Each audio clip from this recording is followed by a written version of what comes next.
Bonjour tout le monde, j'espère que vous allez bien. Moi, je vais super bien. Alors aujourd'hui, je vais répondre à quelques questions qui m'ont été posées lors d'un sondage que j'ai eu à publier sur ma chaîne il y a quelques jours. Alors, si vous n'êtes pas encore abonné, merci de le faire et merci également pour ceux qui sont déjà abonnés. N'oubliez pas aussi de liker pour me soutenir pour ce travail que je fais. Alors, on va pas traîner, on va tout de suite sur le vif du sujet. Alors la première question qui m'a été posée ici, c'est quelle langue parlez-vous en cité universitaire? Bon, ok, déjà il faut remettre les choses dans le contexte. Il faut savoir que ici, les étudiants internationaux vivent dans différents types de logements, soit dans des apparts, soit dans des cités universitaires, soit dans des campus. Voilà. Donc, si vous voulez que je fasse une vidéo en rapport avec ce sujet-là, des logements, je pense que j'ai déjà fait une vidéo, mais je peux en refaire pour mieux expliquer, je le ferai. Dites-le moi en commentaire et je le ferai. Et maintenant, par rapport à la langue, quelle langue on parle en cité universitaire? Eh bien, c'est le français. C'est le français. Déjà, il faut savoir que dans les cités universitaires, il y a plus des étudiants internationaux que des Marocains eux-mêmes. Pourquoi? Parce que les Marocains, ils sont déjà chez eux. Donc, ils ont des maisons, vous voyez. Donc, quand ils vont à l'école, ils quittent de chez eux, ils vont à l'école. Alors que nous, on revient de l'étranger, on n'a pas de maison. Donc, le plus souvent, on peut se retrouver dans des apparts, dans des cités universitaires ou dans des campus. Les quelques Marocains qui se retrouvent dans les cités universitaires, ce sont des Marocains qui ont voyagé, qui sont quittés d'une ville à une autre pour aller étudier dans une autre ville. Vous voyez un peu? Donc on parle le français, ne vous inquiétez pas.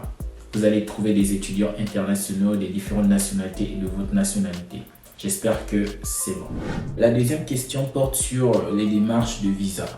Bon, c'est pas tous les pays qui viennent au Maroc dont on demande le visa. Comme par exemple mon pays, je suis gabonais et au Gabon, pour quitter le Gabon pour venir au Maroc, on n'a pas besoin de visa. Maintenant, les pays dont on demande le visa, eh bien, ils doivent faire des démarches comme tout autre pays, quoi. Maintenant, bon, je vais quand même essayer de citer quelques éléments, voilà, que j'ai essayé de noter là. Quand vous êtes étudiant, donc vous devez d'abord être accepté dans un établissement d'enseignement au Maroc et obtenir une lettre d'admission. Voilà, une fois c'est fait, voilà, vous allez choisir un visa de longue durée ou de courte durée en fonction de votre temps au Maroc. Ensuite, vous devrez rassembler les documents requis tels que votre lettre d'admission, un passeport valide, des photos d'identité, un formulaire de demande de visa dûment rempli, une preuve de moyens financiers et une assurance santé, etc. Après, vous allez soumettre votre demande de visa auprès de votre consulat ou de votre ambassade. Pour certains pays, ils peuvent exiger un entretien avant que vous ne soyez accepté. Donc, certains pays peuvent exiger un entretien, d'autres pas. C'est-à-dire un entretien pour vous tester, pour voir voilà, si tout est bon pour vous. Et après, vous allez payer les frais, des frais de visa qui seront appliqués. Chaque pays a ses frais de visa. Après, vous allez attendre la décision sur votre demande de visa qui peut prendre quelques semaines. Et voilà. Donc, voilà. Une fois que vous allez être approuvé, vous pouvez prendre votre vol tranquillement. Donc, j'espère que j'ai pu répondre au mieux à cette question de visa.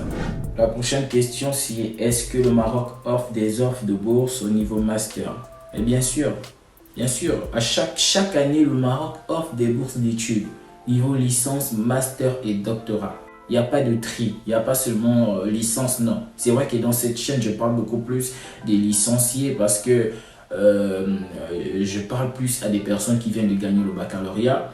Et ce sont eux qui viennent plus au Maroc. Les gens, ils ont gagné le baccalauréat. Après, ils vont venir entamer des études et licences ici au Maroc. C'est pourquoi j'aborde beaucoup plus ce sujet. Mais le Maroc offre des bourses d'études à tous les niveaux. Licence, à tous les cycles, licence, doctorat, master. Voilà, donc ce sont les mêmes périodes chaque année. Et les critères sont légèrement différents. Donc, il n'y a pas de souci avec ça. Vous devriez juste vous assurer que votre pays a des bonnes relations avec le Maroc. S'ils ont des bonnes relations, des relations de partenariat, de coopération, eh bien, vous pourriez postuler à une bourse d'études au Maroc. C'est aussi simple que ça.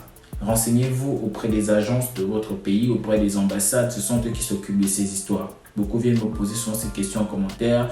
Où est-ce que je dois trouver? Mais moi, je ne suis pas dans vos pays. Je ne sais pas comment ça se passe dans vos pays. Mais il y a toujours des agences qui s'occupent de ça. Voilà. Donc, on passe à la prochaine question. Je suis un postulant pour une bourse d'études au Maroc, le ministère des Affaires étrangères. Dans mon pays, ont reçu tous mes dossiers et jusqu'à cette heure, on m'a rien dit sur l'évolution du processus. Bon, ça c'est une question un peu complexe. Voilà. Chaque année, le Maroc offre des bourses et puis il sélectionne un certain nombre d'étudiants. Après, on va approuver ceux qui ont été sélectionnés. Maintenant, le temps, la période n'est pas toujours définie. La période n'est pas définie. Nous, en notre promotion, c'était en octobre. En octobre, vous imaginez, donc, et là, nous sommes en septembre au moment où je fais cette vidéo. Et beaucoup sont en train de me presser, ceux qui viennent souvent m'écrire. Et beaucoup m'écrivent ça. Oh, j'ai postulé, jusqu'à présent, les résultats ne sortent pas. Soyez patient. Soyez patient. Si vous avez été sélectionné, on va vous appeler. Je ne peux pas vous dire que c'est telle période qu'ils vont donner les résultats. Mais je peux juste vous dire que bientôt, ils vont donner les résultats. Parce que nous sommes en septembre et bientôt l'école va commencer. Et ici au Maroc, au secondaire, les cours ont repris ce lundi. Mais pour les universités, ils n'ont pas encore annoncé. Donc, soyez patients, bientôt. Donc, c'est tout ce que je pouvais vous dire. Pour ceux qui veulent me poser des questions, mon Instagram est juste là en commentaire. Venez me poser des questions, des bonnes questions, et je viendrai répondre aussi pour vous. Merci beaucoup de m'avoir suivi. Passez une bonne journée. On se revoit à la prochaine. Ciao.